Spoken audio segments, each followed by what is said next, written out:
Today is a day for new beginnings. If you've been following along at home on YouTube, you'll notice that I look a little bit different. I don't look completely different, but I do look a little bit different. Oh, this is not going to work. Oh, the wind. So I look a little bit different, and I basically haven't shaved, or I hadn't shaved for about a year. I started growing the beard out, I think it was like the second month of COVID. And so basically for a year, I just let it grow. I did shave the upper lip a little bit, once or twice. And Robin is usually pretty good with my facial hair. She doesn't complain about it. She complains about this. She's asked me if she can cut my hair about 5 times. But the beard, even it was getting too long for Robin. She was saying, okay, it's enough. And I kept it growing. And even I was starting to get sick of it. You know, ladies, you don't understand this. Guys, if you've had a beard, when you start getting mouthfuls of mustache with your food, that's a problem, right? But I kept it growing, and there was a specific reason that I kept it growing. I kept it growing until this week to be a visual reminder of just how long we've been locked down. Now, I still have I have the dichotomy, right? I've got this. This is how long we've been in lockdown. Ken's a great one. Ken's got the visual reminder of how long we've been in lockdown. And this is what we're moving into, right? We're moving into a new beginning. We're moving into the shaved face. And it really, at least for myself, it was an effective illustration, because after I shaved the beard, I looked in the mirror. I didn't recognize the guy looking back at me. I had grown so used to having the long beard, and I looked and I was like, is that really what I look like? I don't think I look like that. And it took a couple days to get used to it. When I walk downstairs, Abby gives me the wide eyes when she sees me the first. She's like, who's that? It was terrible. But we notice the difference, right? And I do think it is a good illustration of just how long life has been off. Life has been off. Now, in letting my hair grow, I was doing the reverse. Well, not reverse. I was doing what the Bible actually instructs. In Leviticus 19:27, it says, "You shall not round off the hair on your temples or mar the edges of your beard." So in the Bible, in the book of Leviticus, God actually commands his people, don't shave your beard, or don't shave the corners of the beard. You can trim it, don't shave it, and don't shave or cut the hair off your temples. And so when you see Orthodox or Hasidic Jews, that's why they have the unique style that they do. They have the big bushy beards, and they have the curls that come down on their temples. It's actually part of God's command to them in Leviticus 27. And there's a good reason for God to give this command. This is not going to work. Maybe that would be great. Thanks, Cindy. So when the Israelites left Egypt, they lived in a society where men were completely shaven. They lived in kind of our culture society. Men today like to shave off all of their chest, at least young men. People in my generation, I don't get it. It's too much work. It's too much effort. But they shave off they shave off everything. So completely bald, completely hairless. And as Israel is leaving Egypt, God's instruction to let the hair grow is a way of God to say, you are stepping into a new beginning, and you are stepping out of what was, and you are not to be like the people you were with anymore. You are not to be like them in the way they live. You're not to worship the gods they worship. You're going to belong to me. You're going to belong to God and start in this new beginning. And this idea of new beginning is true of the way of Jesus too. He calls us into this new way of living, not based on the outward appearance of what we look like, but through the inward transformation that comes through trusting him, and it comes through the presence of the Holy Spirit within us. 2 Corinthians 5:17 says that if anyone is in Christ, he is a new creation. The old has passed away, behold, the new has come. So faith for us is a journey of new beginnings. It's a process of saying, okay, I was this way. I'm not going to be this way anymore. And again, it gets back to the hair. I was full bearded. I am not going to be bearded, or at least full bearded anymore. And today is a good day to remember that new beginning. That we've been made new in Jesus, that we've been given the power of his Spirit, that we are called to live differently, to live new. God helps us in this process by changing our hearts by his Spirit. And he gives us gifts by his Spirit, which is something that we've been talking about over the last 3 months. And he gives us each other as a new family. The idea being that each of us might have something to contribute to this family. So he gifts us with abilities, and then he calls us together and says, here's your new family. Now build into them. Give what I gave you to them so that we all might grow and we all might become more like Jesus. And again, that's what we've been talking about for the past few months. In the last half of a year, there have been 3 simple ideas at the heart of the teaching series we've gone through. And these are the 3 ideas that have constantly been in my mind. First, that we are called to be a community that loves each other. In John 13:34 and 35, Jesus says to the disciples, "A new commandment I give to you, that you love one another, just as I have loved you, you are also to love one another. By this, all people will know that you are my disciples, if you have love for one another." The second idea that's been in my mind comes from the series we just wrapped up on spiritual gifts. It's the idea of Ephesians 4, that when each part of the body, when each of us is working properly, working in accordance with our giftings, it makes the body grow so that it builds itself up in love. And you can see that those 2 ideas are connected. We're to love each other the way Jesus loved us, and we do that by using our giftings so that we build each other up in love.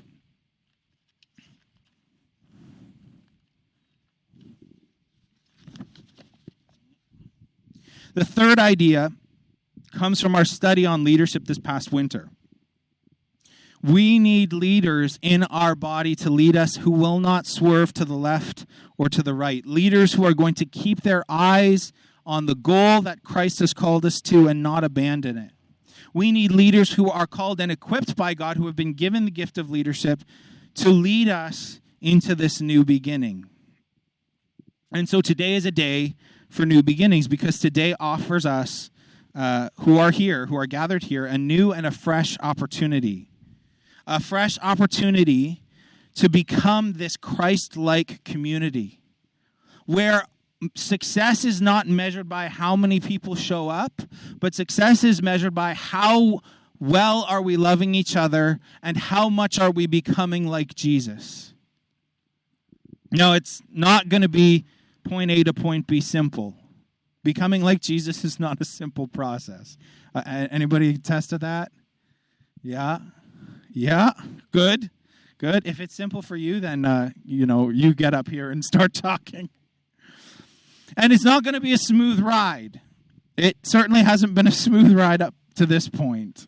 I was talking to Robin, and I was saying, the first 3 months were honeymoon. Robin and I had a pretty good honeymoon first year. I'm not talking about her and me. I'm talking about here at the church. First 3 months were honeymoon. First 3 months were great.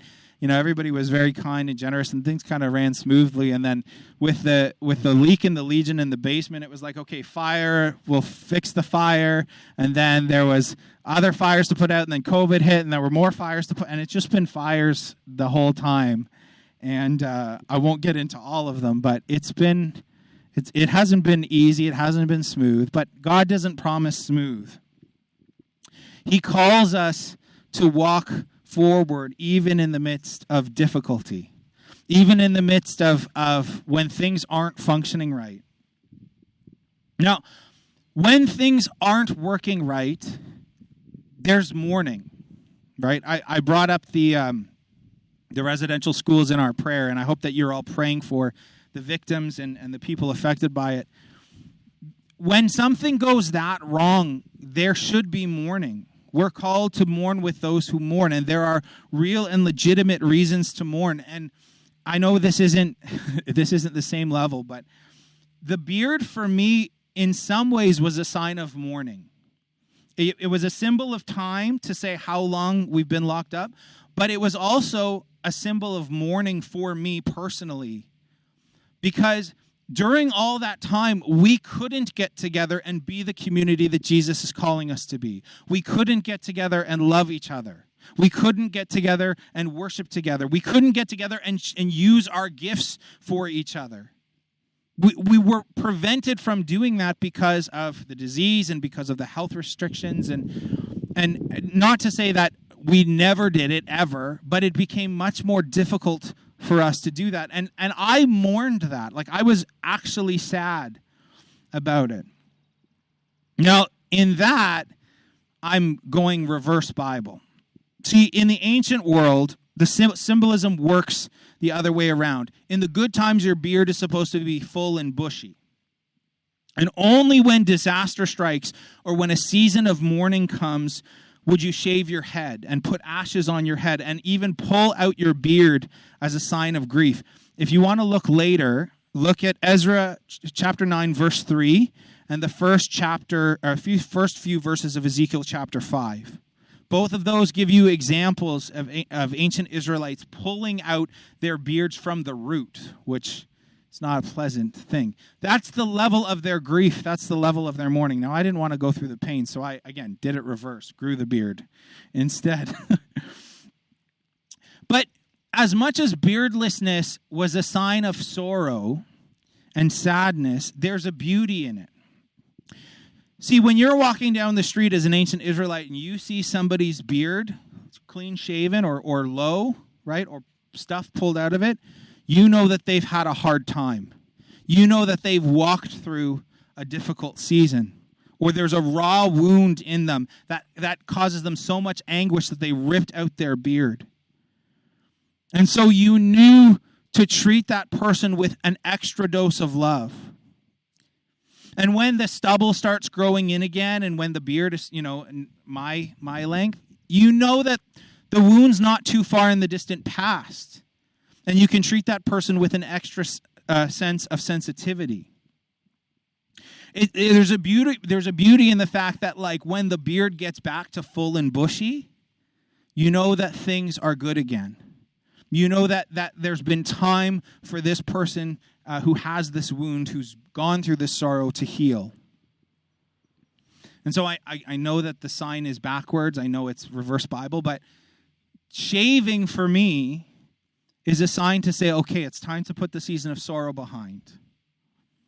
It's time to put the season of mourning behind, and it's time to start looking forward to a new beginning, to a new opportunity for us to step out of fear and into faith, to consistently gather and frequently gather so that we might become the community that God desires us to be.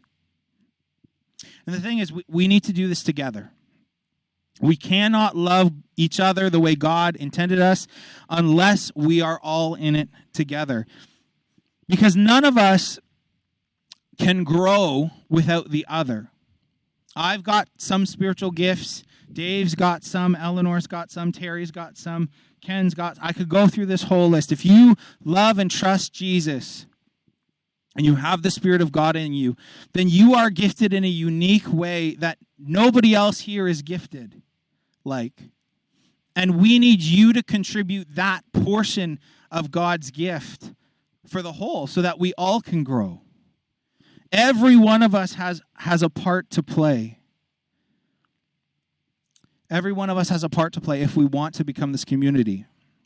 And the truth is that YouTube isn't a suitable replacement for it. Just tuning in on Sunday, it's not the same thing. And the internet does not allow us to foster love. And if any of you are online on Twitter or Facebook and you go into the comment section, you know that's true. The internet does not foster love. We only can love each other when we are in proximity with each other. We can only love each other when we are close together. So we need to meet. But we also need to create space in these gatherings, to create space for God to speak, to create space for other people to use their gifts, whether that be God speaking through a word of prophecy, or to create opportunity for the intercessors and the merciful among us to pray for those who are hurting, who have the metaphorical beard ripped out and are walking through a season of pain. We need to be able to create room in our gatherings for us to actually interact with each other in meaningful and spiritual ways. And so today is a day for new beginnings. And I'm going to close up with this. Today, we need to start asking the question and giving the opportunity for people to respond. Has God spoken anything to us this past week that would be beneficial for the church to hear?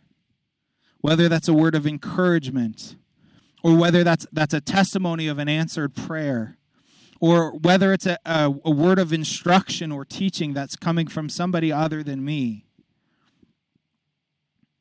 We need to create space to do that every week.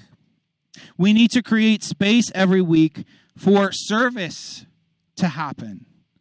If you need help with something, bring it to the church, and the ones who are gifted in service and helps might be able to step in and fill that gap that you need filled. I'm convicted that we need to make a space for people to speak and share part of our regular worship time. As we move forward, there's going to be an opportunity to share every week. And so maybe for some of you, that can be part of your prayer life, something that you pray through the week. God, give me something to share. Give me something that will encourage others next Sunday. And we're going to continue to be faithful to create opportunity for other people to speak, to encourage. We need to do something beyond that, though. It's not just about getting up in front of people. I'm also convicted that we need to be praying together more and to create more space for that to happen, where it's not just a presentation, but we're actually engaging with each other. And so we don't have a ton of time to do this, but I'm going to give everybody 10 minutes, and I'm going to ask you to get into groups of 3 families, basically, 3 to 4 families. If you're on your own, just join another group. Stay distanced, but kind of circle around, move the chairs around. And I'm going to ask you to pray for 3 things. If there is a pressing need in the group, please pray for that. But the second thing I'm going to ask you to pray for is at the bottom of your lyrics page, on the back, there's the list of spiritual gifts. And we've been going through them the last 12 weeks. And I'm going to ask you to pray, number 1, if somebody in the group doesn't know what their spiritual gift is, that God would reveal it, that God would show that person what their gifting is. So if that's you, just say, hey, I'm not sure what my gifting is, that we can pray for you, that God would show you your spiritual gifts. 2, if you know what your spiritual gifts are, that God would show you a way for you to use that gifting in our community at church and also in our community here in Brecken. And the third thing I'd ask you to pray is that God would bring in people who possess the gifts that we don't have, the gifts that we are lacking, because we need the fullness of spiritual gifts so that we might be built up fully. And so I'll ask you to just group up into, again, families of 3, or if you want to stay in your own family or just pair up or whatever, it doesn't matter. I'm just thinking 3 is a good number, but do with what the math works, because I can't think that far ahead today. And pray for those 3 things. Pray for pressing needs. Pray that God would reveal our gifts to us. Pray that God would reveal how to use our gifts, and that God would bring in others who possess the gifts that we lack.